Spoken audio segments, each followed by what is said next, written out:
kehidupan nyata itu ada kriminalitas. Jadi di dunia sosial media juga ada kriminalitas dan kita harus hati-hati terhadap hal itu. Bismillah, together with Santri. Dan sekarang saya bersama dengan Bapak Zahul Fatah, Minister Komputer. Assalamualaikum warahmatullahi wabarakatuh, Bapak. Waalaikumsalam warahmatullahi wabarakatuh. Gimana kondisinya sampai saat ini? Masih fit, segar? Sehat, kuat, Alhamdulillah. tangguh bersama Allah. Alhamdulillah. Meski keadaan yang pandemi saat ini tidak menyurutkan semangat kita untuk mengabdi untuk Pondok Pesantren Salafiyah Syafiyah Sukorejo, dan pada saat ini merupakan podcast pertama S3 TV Siap. yang akan membahas terkait dengan sosial media. Tentunya sosial media ini tidak jarang ya, dan juga familiar di telinga kita terkait dengan sosial media itu sendiri. Nah, sekarang Bapak Syafii Fatah yang pada saat ini menjabat sebagai Ketua Tim IT Pondok Pesantren Salafiyah Syafiyah Sukorejo tentunya memiliki beberapa alasan tertentu sehingga Pondok Pesantren Salafiyah Syafiyah tersendiri ini mempunyai sikap yang begitu care terhadap IT. Ini gimana kira-kira Bapak terkait dengan hal itu? Ini sebagaimana digaris bawahi oleh pengasuh Ki Haji Raden Ahmad Azaim Ibrahimi bahwa untuk menghadapi zaman era industri 4.0 dan era society 5.0, bahwa di sini mengatakan bahwa bagaimana di era industri 4.0 ini sudah berbasis Internet of Things. Jadi apa-apa sudah berbasis internet, begitu dilakukan. Teknologi-teknologi yang ada juga begitu. Kalau kita melihat juga era society 5.0, bagaimana manusia memerankan dirinya, kehidupannya, dan mencari nafkah kehidupannya, itu sudah berbasis informasi. Hal ini adalah menjadi poin penting untuk mempersiapkan hal itu. Sejak tahun 2016 kita sudah melakukan persiapan-persiapan itu, tapi tahun-tahun sebelumnya, sejak sebelum tahun 2000 sudah dilakukan upaya-upaya itu. Tapi mulai agak mengkerucut dan tajam sejak tahun 2016. Sehingga kita membuat peta ke depan Smart IT Pesantren yang sudah melihat bagaimana pesantren memposisikan, melakukan syiar, melakukan dakwah untuk ini menjalankan visinya, yaitu lahirnya generasi rumah. Jadi kita memilih diantaranya perjuangan kita itu berbasis IT. Jadi berbasis IT itu kita berkeinginan bahwa kita memiliki kemampuan hardware, software, telekomunikasi, dan jaringan untuk memberikan informasi valid, cepat, akurat, dan apapun itu yang bisa kita lakukan untuk menguatkan perjuangan Pondok Pesantren Salafiyah Syafiyah Sukorejo. Kalau bisa dijelaskan terkait dengan progres yang saat ini sudah dilakukan oleh Pondok Pesantren dalam hal ini tim IT Pesantren, kira-kira apa saja yang dilakukan oleh tim IT Pesantren? Diantaranya adalah kita sudah melakukan sistem informasi ini ya, santri yang sudah membahas seluruh kelembagaan di Pondok Pesantren ini, dari kegiatan pesantrennya, dari madrasah, dari sekolah secara terintegrasi, termasuk penerimaan santri baru online sejak tahun 2017 kita sudah melakukan hal itu. Kita juga bersama Universitas Ibrahimi sudah melakukan langkah-langkah konkret, sistem informasi akademik terintegrasi, sudah melakukan ujian online hari-hari ini ketika pandemik ini untuk menjawab tantangan-tantangan zaman. Dan beberapa di antara ada yang kita create beberapa hal yang belum kita publishing, dan mungkin sebentar lagi direview kembali untuk kita lakukan, seperti program-program yang untuk mendukung kegiatan pesantren seperti e-tamu ya, dan seterusnya. Dan di sisi yang lain kita juga membantu kepentingan-kepentingan pesantren untuk siar, seperti di sosial media kita hadir. Mungkin S3 TV juga di situ ya, di YouTube ya, di YouTube, di FB ya juga, ya, di IG juga ya. ada juga. Nah itu kan sebuah momentum untuk bagaimana melakukan perjuangan siar dan melakukan hal-hal ajaran-ajaran kebaikan ya, untuk menasihati tentang kebenaran, kesabaran dalam hal untuk mencapai ridho Allah Subhanahu wa taala. Mungkin di situ ya. Terkait dengan sosmed sendiri, kira-kira bagaimana pandangan Bapak terkait dengan sosmed ya? Karena pada saat ini Pak, kalau kita lihat itu ya, pengguna aktif dari sosial media itu kurang lebih 160 jutaan penduduk Indonesia yang sudah aktif menggunakan internet. Kira-kira bagaimana pandangan terkait dengan hal itu? Sosial media ini dulu mulai menggema kan. Pertama saya lihat kalau di Indonesia itu ada Friendster, Hmm. terakhir-terakhir menjadi Facebook, Twitter, terus ada lagi IG gitu ya, Hmm. terus YouTube. Nah, di sosial media ini adalah dunia baru yang rata-rata penghuninya adalah generasi Z. Benar sih. Ya kalau 2010, mulai per 2010 ini kan sudah generasi Alpha, jadi belum ketemu gitu. Tapi di generasi Z ini eh, orang-orang hadir dengan gaya status, like, and share gitu kan. Iya. Model-modelnya seperti itu. Terutama santri. Ya, terutama santri. Makanya di sosial media ini harus tetap hidup ajaran-ajaran pesantren, dunia-dunia santri, bagaimana mereka memiliki keadaban dan keilmuan dalam hal untuk bersosial media dengan baik. Hmm. Nah, di sini kan perlu orang-orang yang concern di sini untuk berada di sosial media ini untuk memberikan hal itu. Dan ini percepatan informasi, percepatan dakwah.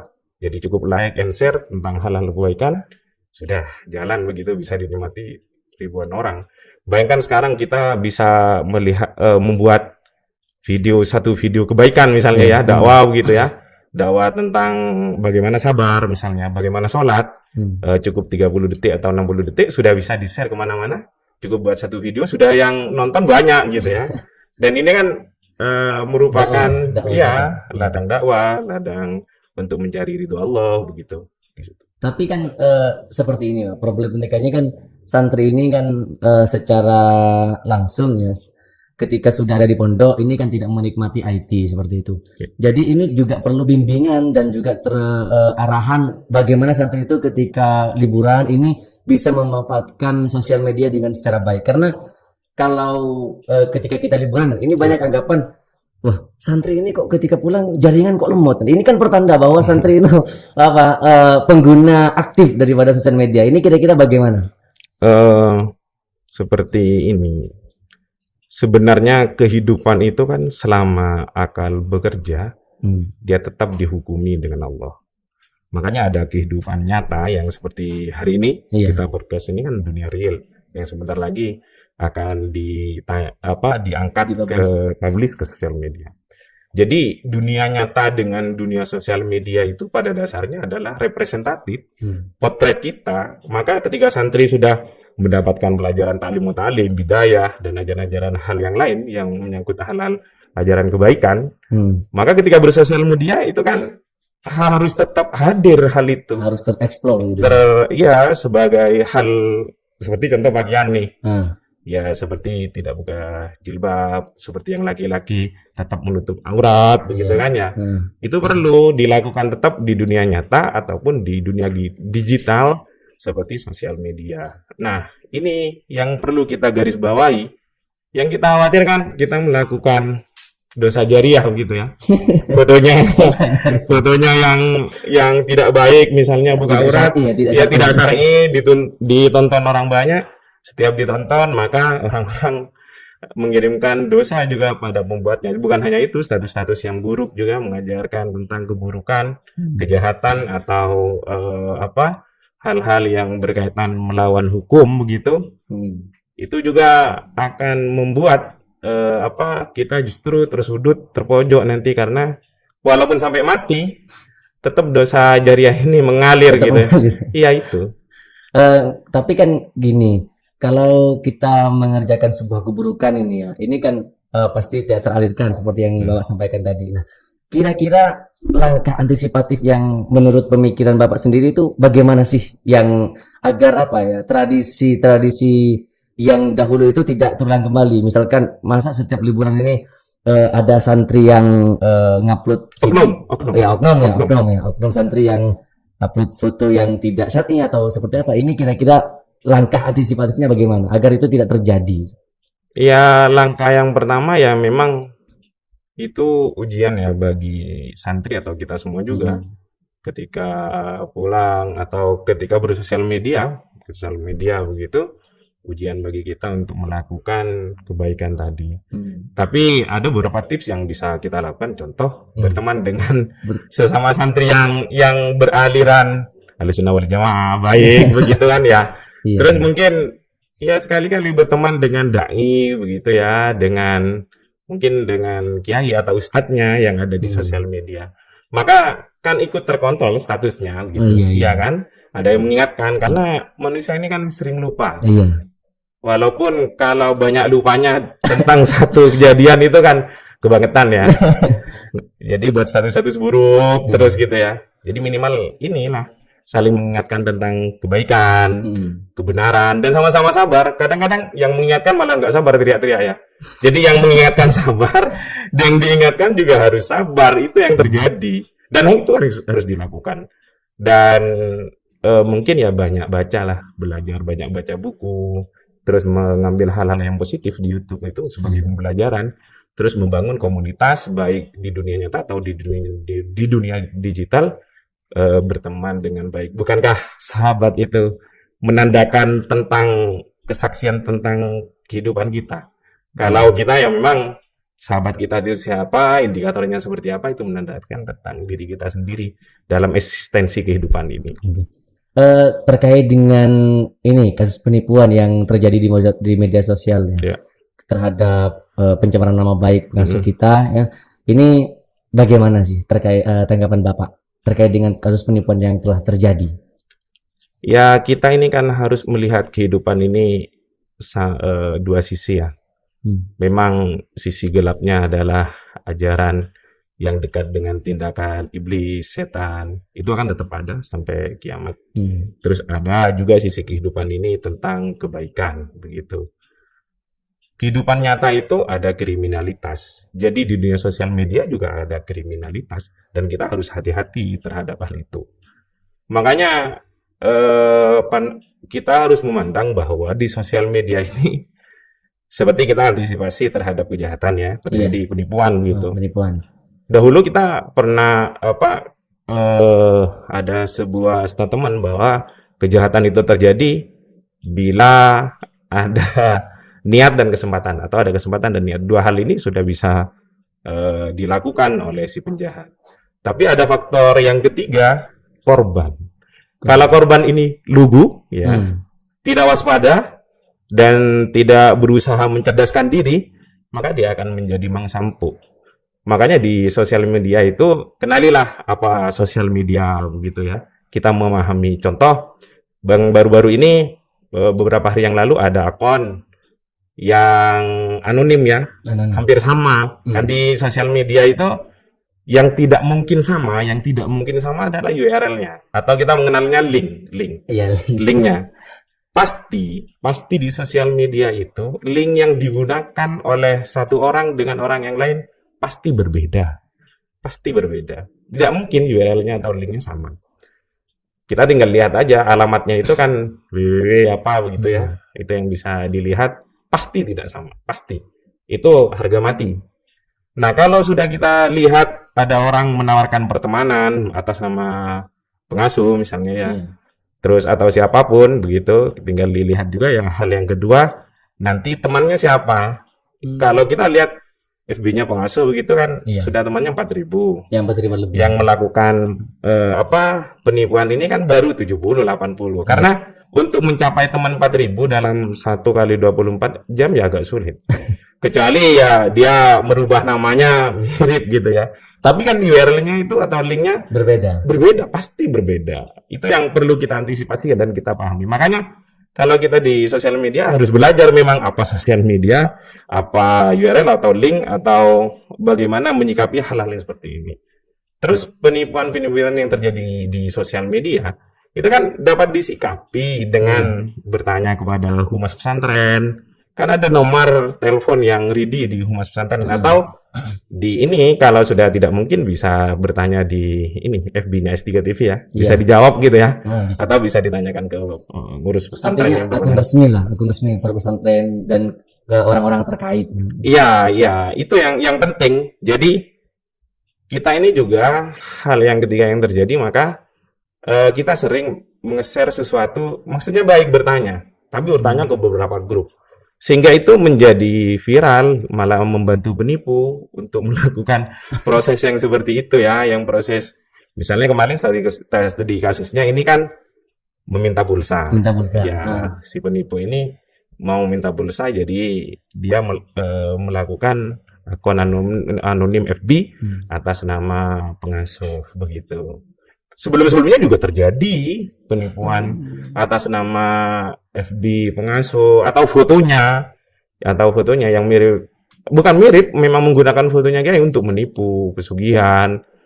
Jadi kita kan nggak habis pikir orang transfer 100.000 atau 500.000 atau 1 juta untuk mendapatkan uang 500 juta. Jadi dia bilang pesugihan putih. Iya, gimana? Itu kan omong kosong. Iya. Kita harus bekerja keras, bekerja cerdas untuk mencapai tujuan-tujuan kita. Bukankah Nabi Muhammad SAW masih berdagang, ya kan? Iya. Memelihara domba. Nabi Daud juga bekerja dengan tangannya dan seterusnya. Ini yang perlu kita lakukan, bahwa tidak ada instan dalam dunia ini gitu ya. Jadi kita harus mengajari diri sendiri dengan cara belajar, tetap bekerja cerdas, bekerja keras gitu ya. Itu yang bisa kita lakukan. Tapi sekarang masalahnya kebanyakan orang itu masih memilih untuk instan. Buktinya apa ya? Itu tadi penipuan ini kan tidak dilihat siapa ataupun orang-orang yang sering melakukan kejahatan hoax di media sosial. Ini kan langsung instan ya. Artinya dapat berita, oh ini kok nggak benar, padahal itu berita salah, ya. Tidak diamati dulu. Ini sekarang problemnya. Nah, kira-kira untuk mengantisipasi agar itu tidak terjadi lagi ya, dan hal itu bisa dipahami seluruhnya, ada tidak tindakan-tindakan yang lebih praktis dalam hal itu? Ya, kita ini yang lebih praktis, ya walaupun kita bisa ditipu karena kita lebih tidak cerdas dari penipunya itu ya, kata konkretnya itu. Jadi untuk menaikkan kecerdasan kita, ya kita harus memang belajar kan, terus membaca ya. Samalah ketika kita masih umur-umur mahasiswa begitu, ketika adik kita di TK menggambarkan bahwa dia habis pulang, besok ada dinosaurus yang akan menyerang ke rumah kita, kita harus berlindung. Kan kita senyum-senyum dalam studi kasus yang kecil-kecil ini. Tapi untuk menaikkan kecerdasan memang kita harus baca, menganalisis, belajar begitu, dan kenali apa yang ada di depan kita itu. Nah, ini yang terpenting. Terus hal lagi yang perlu kita garis bawahi, bahwa orang itu bisa menipu kebanyakan yang diserangkan mindsetnya, otaknya. Jadi kalau dia itu mau contoh kalau dulu ada SMS gitu ya, atau SMS, telepon, anaknya masuk rumah sakit, terus mau operasi segera transfer. Jadi yang diserang oleh penipu itu mindset. Ini daya pikir kecemasannya. Jadi dia cemas kan anaknya jangan-jangan meninggal dunia begitu kan ya. Akhirnya dia transfer. Atau yang diserang adalah titik berpikir tentang harapan-harapan hidupnya.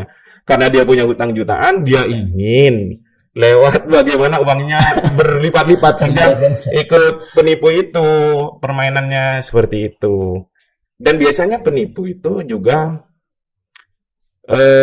titik serangnya biasanya sudah sepulang kerja. Jadi ketika orang sudah waspada, capek-capeknya waspada menurun, habis asar rata-rata sampai maghrib, dia ngirim pesan-pesan yang menarik begitu. Kadang-kadang kita terpesona gitu ya, dalam tertarik. kondisi tidak fresh ya, sudah terbebani oleh kerja gitu. Begitu, perangkapnya yang dilakukan seperti itu. Jadi ketika kita nggak konsen di perjalanan atau sudah lelah, kita masuk di perangkapnya itu. Jadi ya waspadalah gitu, waspada, tidak boleh lugu. Tidak boleh lugu, itu kata kunci. Terakhir Pak, cara cerdas dalam bersosmed ini menurut Bapak sendiri, biar kita itu dianggap cerdas bersosmed dan dianggap cerdas apa benar-benar cerdas? Ya paling tidak dianggap cerdas dulu lah. Kalau kita tidak bisa benar-benar cerdas, paling tidak dianggap cerdas. Ini gimana? Yang saya lihat di beberapa sosial media dan saya sepakat, orang kan sering nge-share tentang hal-hal kebaikan. Hal-hal kebaikan itu dilihat juga yang melakukan kontinuitas tokoh begitu ya. Seperti Kiai Haji Rahman Azali Ibrahimi, kita lihat beliau juga nge-share dari tokoh-tokoh lain yang kredibel, yang terukur, yang juga mungkin dengan mempelajarinya juga tidak berdasarkan tokoh, tapi kontennya, teksnya itu bagus atau videonya itu bagus, mengajarkan tentang kebaikan. Itu yang perlu kita lihat seperti itu. Nah, dari sini kita bisa melakukan hal-hal yang lebih baik mungkin. Setelah itu ya dari belajar seperti baca buku, baca kitab, ataupun referensi-referensi lain, kita bisa melakukan hal itu kan? Kita bisa melakukan hal itu. Dari membaca, kita bisa Nge-share. nge-share hasil bacaan kita, dari belajar kitab, dari belajar buku, atau dari hasil-hasil diskusi tentang tema-tema tentang ajaran-ajaran kebaikan gitu. Jadi seperti itu ya, terkait dengan bagaimana kita bersosmed ya. Dan ini juga ada kita ambil garis tengah ataupun benang merah dari Ya. percakapan kita pada kesempatan kali ini, bahwa waspadalah dan cerdaslah dalam bersosmed ya. Ya, Seperti benar. itu. Ya, mungkin bincang-bincang kali ini kita tutup ya, dan ini Baik. semoga bisa dinikmati oleh banyak orang, dan semoga apa yang menjadi pembicaraan kita ini menjadi pelajaran berarti ya, sehingga Amin, kita dalam bersosmed itu bisa berhati-hati dan lebih cerdas lagi ya. Ya. Ya, mungkin itu yang bisa kita bahas. Assalamualaikum warahmatullahi wabarakatuh. Waalaikumsalam warahmatullahi Terima kasih wabarakatuh. Pak Zafal. Sama-sama.